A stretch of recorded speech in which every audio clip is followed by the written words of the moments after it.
What's up, YouTube? It's your boy P.kidd running it back, and we are tuning into some Billy Donovan talk. Listen, we've had a lot of people who tried to evaluate this season. I've had a lot of mixed reviews about, how Billy Donovan has done, taking over the helm of head coach for the Chicago Bulls. And I kind of want to, I have a really high praise for him, but I do have some critiques personally. So let's dig into it. If you're new to the channel, please like, share, and subscribe. That does help the algorithm when you do so. So please engage. Give your feedback, good, bad, or in between. I don't care. Just go ahead and do that. If you took the time to watch it, go ahead and give us some feedback. With that being said, let's talk about Billy Donovan. Billy Donovan is an interesting character because, for one, when I first heard that he would come to the Chicago Bulls, I was kind of feeling like, hey, you know what? I'm not quite sure how I feel about it, considering what happened in OKC.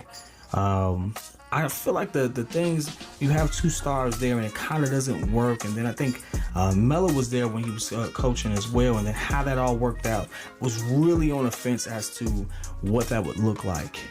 Then I had to realize that we had Fred Hoiberg, who has to be one of the worst coaches I've ever seen. So I felt like, immediately as soon as he got here, within a couple of games, it was clear the impact that he had. And so is it one of those things where just because he's better than your former coach, who just so happened to be one of the worst coaches to have ever coached, does that really make him a viable coach for what we want? And I have to say yes. I personally feel like when you saw Billy take over and really hold people accountable and really dig into them, you felt something that hadn't been felt in Chicago for a very long time.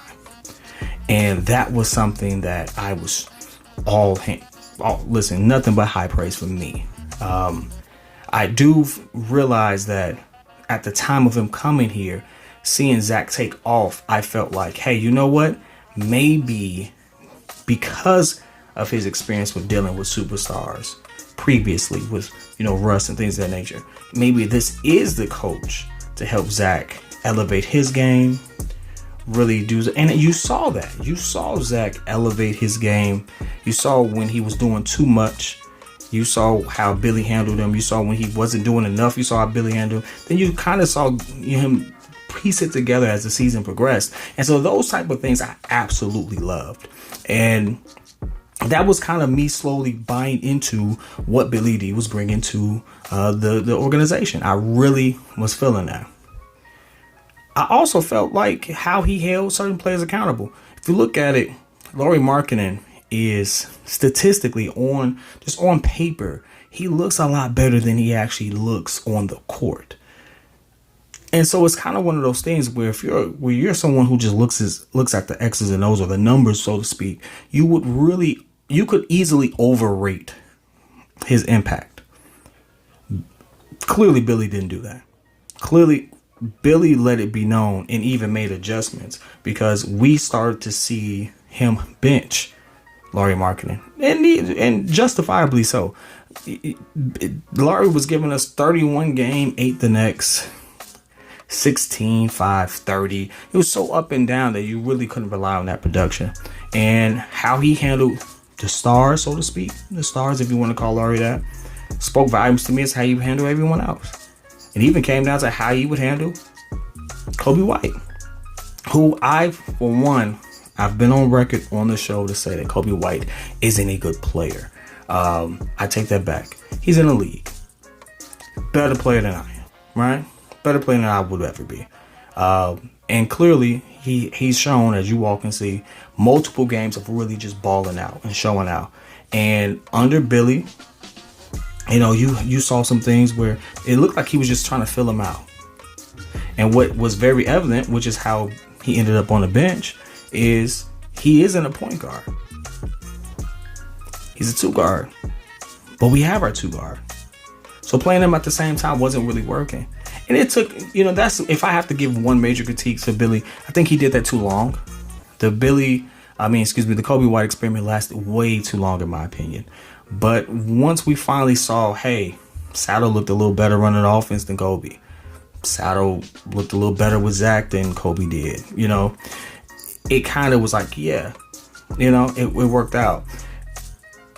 The different rotations and stuff like that it was one of those things where it was like, one, I didn't expect this coach first year to have no practice time to sit there and be able to fill out who can do what. A lot of these games, in my opinion, was Billy D's practice to evaluate who's doing what, who's bringing what to the table. Because in this COVID protocol, it wasn't a whole lot of practice. Wasn't a whole lot of that. So it's kind of hard. And then we get down to the trade deadline. And mind you, injuries are happening, things like that.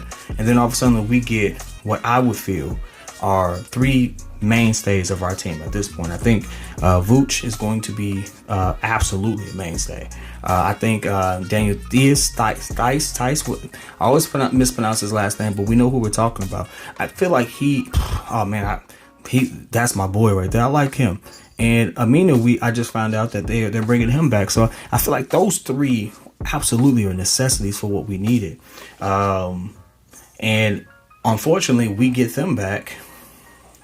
Again, no practice time. And immediately we have Vooch on the floor, and we're depending on his production so much that he's either 1A or 1B. There's a Billy D quote that I'm actually going to put up there, where it kind of shows you how we have to play him. No practices or anything like that. And so there's not enough time to gel. We expected him to do a whole lot after the trade deadline. And I don't think a lot of teams were under that type of pressure. And so I didn't expect magic to happen. I didn't expect, everything to be all right after that trade, because realistically, how many trades, and Billy D said himself, how many trades included a player who was expected to immediately come in and turn things around mid-season? Normally you kind of build up to that. And he's right. Very rarely do we see someone get traded mid-season and all of a sudden they're the star, they're the mainstay, everything's running through them. And that's kind of what had to happen with Vooch. And a brand new system, brand new coach, brand new town, no practices and stuff like that. It's a lot going against them. So overall, I'm saying all of this to say there is a lot to digest with it. There's a lot to consider, and there's a lot for us to really think about before we can sit there and say Billy didn't do a good job. I think the simple fact that he brought what I felt was a winning culture back to Chicago. And you can feel it. You can feel how he held his players accountable. You can feel how the way that they went about game plan. They gave up a lot of games late, just due to turnovers and stuff like that, and how he would get on and stuff like that. And mind you, he still has to make these changes on the fly. And so from how he handled that, how he handled Zach stepping up, I would consider this really a breakout year for Zach. He's gotten better every year, but this was the year where he absolutely did it. And with all of that happening, getting another star in and stuff like that, what I will say is I give Billy Donovan a solid B.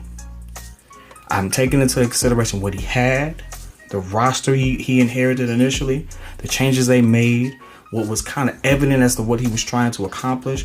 And we saw flashes of what that would look like when they were clicking. But unfortunately, there was just not enough time for that to gel. And then on top of that, with us not making the playoffs, people judging by that, well, Zach LaVine didn't play most of those games after the trade deadline either. Zach was out for nearly 2 weeks. Very important games that we needed. And so it's like, how can you really hold that against someone, right? And so I give him a B. I really feel like this, as AK, which is our general manager, has mentioned, was a true evaluation year. And we had moments where it could have been a little more, but overall, it ended up being exactly what it needed to be. A time for us to evaluate who we have, make some moves, which happened, get some studs in, which happened. Now, it's like, now we know who we have now. How do they develop, things of that nature? And now we're in the offseason where it's like, hey, do we keep Lauri Markkanen? Is he worth keeping? All of that stuff happens now. And so now I feel like you only can really judge Billy Donovan by what happens next season.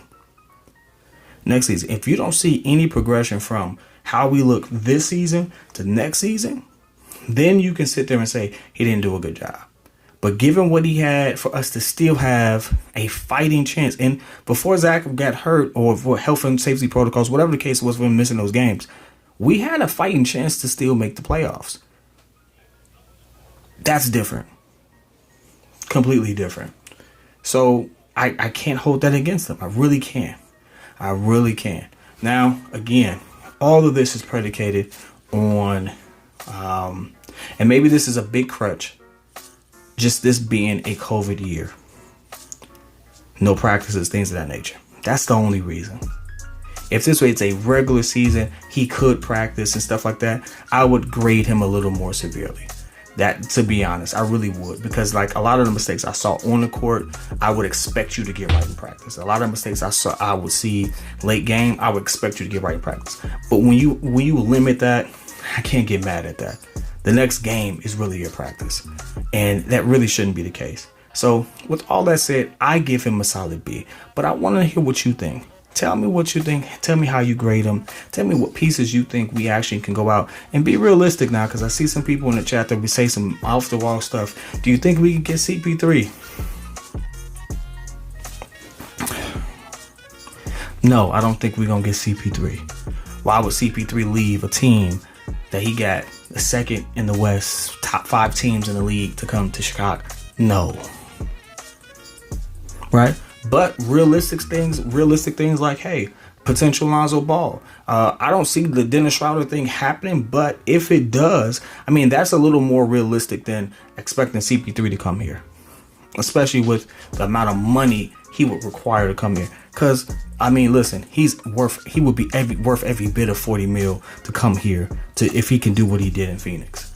Let's be honest. If he can do what he did in OKC, let's be honest. Would I love to see the pairing back with Billy D? Absolutely. But I don't realistically seeing that happen. So be realistic in the chat. Let me know your thoughts. Always in tune for it. Be on the lookout for more content, man. We actually turn it up. Shout out to the team at the Breeze. Shout out to the fellas at Stolen, who are rocking with us, being one of our sponsors. So we really do appreciate that. If you all don't know, go get you a bottle. But, till next time, you all, it's your boy P.kidd.